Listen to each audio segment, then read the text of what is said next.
Hola, hola, ¿cómo están? ¿Cómo están? Esas hermosas y hermosos de mi canal de Abuelas en Acción, su amiga Chayito Aranza. Como siempre, saludándolos con mucho cariño a ustedes, mis hermosas y esos caballeros. Y pues, buenas noches a todos, buenas noches.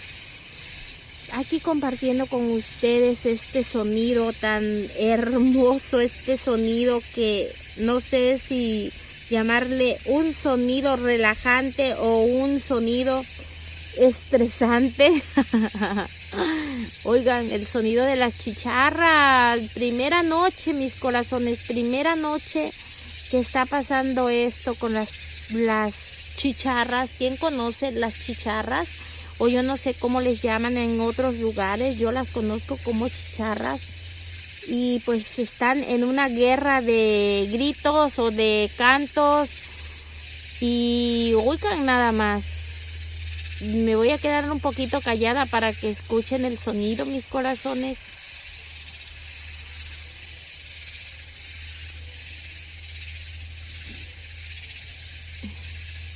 ¿Ya escucharon? ¿Ya escucharon? Y pues está muy oscuro, estoy aquí afuera, acabo de llegar, fui a ver a mi mami, que está bien delicadita de salud. Allí anoche se cayó y se lastimó su bracito, su mano, o más bien la muñeca, y pues un poquito preocupada porque la veo muy mal, pero aquí estoy, mis corazones, afuera, escuchando este canto de las chicharras y compartiendo con ustedes. Espero y les guste. Bueno, mis amores, con esto me despido. Nomás quería compartir con ustedes un poquito este hermoso sonido de la noche.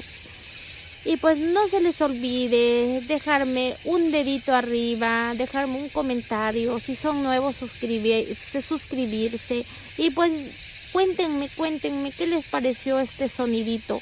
Ok, mis corazones, nos vemos en el próximo video, espero que les haya gustado, como siempre compartiendo con todo mi cariño para ustedes. Besitos y bendiciones, que Dios me los cuide y me los proteja donde quiera que se encuentren. Hermosuras de mi corazón, los amo, las amo.